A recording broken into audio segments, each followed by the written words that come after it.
Assalamualaikum warahmatullahi wabarakatuh. Perkenalkan, nama saya Desi Denisi dengan NIM 135131036 dari kelas A 119. Di sini saya akan menjelaskan tentang rancangan penelitian eksperimen. Jadi, rancangan penelitian eksperimen adalah rancangan studi yang dikembangkan untuk mempelajari fenomena dalam kerangka hubungan sebab akibat. Relasi hubungan sebab akibat dipelajari untuk memberikan perlakuan atau manipulasi pada subjek penelitian untuk dipelajari efek dilakukan tersebut. Mekanisme hubungan sebab akibat memiliki kapasitas uji kolerasi paling tinggi dibandingkan dengan rancangan analitis observasional. Mekanisme hubungan sebab akibat pada penelitian observasional hanya sampai pada dugaan atau dugaan keras berdasarkan landasan teoritis.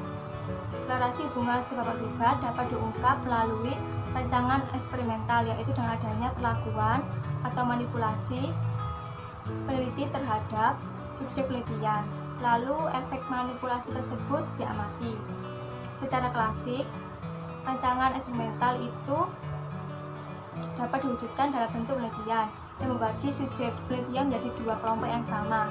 Satu kelompok diberi perlakuan atau kelompok eksperimen, dan kelompok lain tidak diberi perlakuan atau kelompok kontrol.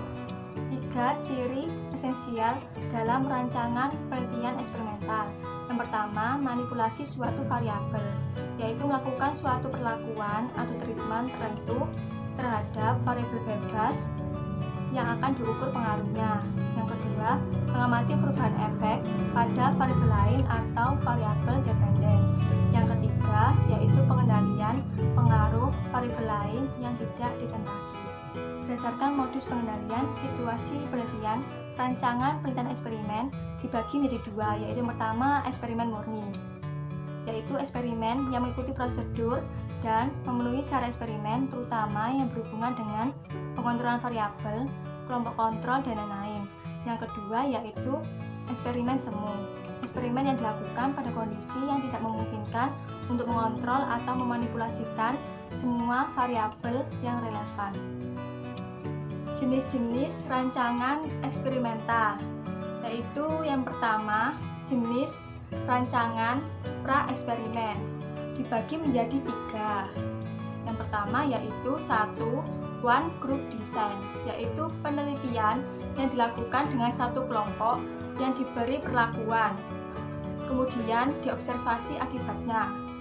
Yang kedua yaitu one group pretest post-test design, yaitu penelitian yang dilakukan dengan satu kelompok yang diberi perlakuan, kemudian diobservasi akibatnya sebelum dan sesudah perlakuan. Dan yang ketiga yaitu static group comparison atau randomized control group only design, yaitu penelitian yang dilakukan dengan dua kelompok. Satu kelompok diberi perlakuan dan kelompok lain sebagai kontrol, kemudian diobservasi akibatnya. Yang kedua yaitu jenis rancangan eksperimen. Jadi, rancangan penelitian eksperimen adalah rancangan penelitian yang digunakan untuk mencari hubungan sebab akibat dengan adanya keterlibatan peneliti memberikan perlakuan terhadap variabel bebas. Di sini dibagi menjadi 3, yaitu yang pertama randomized control group pretest post-test design, yaitu penelitian yang dilakukan dengan dua kelompok. Satu kelompok diberi perlakuan dan kelompok lain sebagai kontrol, kemudian diobservasi akibatnya sebelum dan sesudah perlakuan. Yang kedua yaitu randomized Solomon four group design, yaitu penelitian yang dilakukan dengan lebih dari satu kelompok dan kelompok lain sebagai kontrol, kemudian diobservasi akibatnya. Dan yang ketiga yaitu factorial design, yaitu penelitian yang dilakukan dengan banyak kelompok yang mendapat satu atau dua variasi perlakuan secara bersamaan, kemudian diobservasi akibatnya. Yang ketiga yaitu jenis rancangan eksperimen semu atau kuasi eksperimen. Jadi rancangan penelitian eksperimen semu adalah rancangan penelitian yang digunakan untuk mencari kemungkinan hubungan sebab akibat tanpa melakukan randomisasi atau dalam kondisi sewajarnya.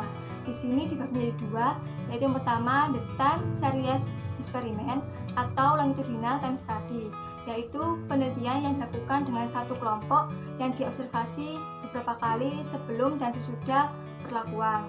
Kemudian yang kedua yaitu non-randomized pre-test and post-test control group, yaitu penelitian yang dilakukan dengan dua kelompok tanpa randomisasi. Satu kelompok diberi perlakuan dan kelompok lain sebagai kontrol, kemudian diobservasi akibatnya sebelum dan sesudah perlakuan. Demikian, itu saja yang bisa saya sampaikan pada materi rancangan penelitian eksperimen ini. Mohon maaf apabila ada salah kata. Terima kasih. Wassalamualaikum warahmatullahi wabarakatuh.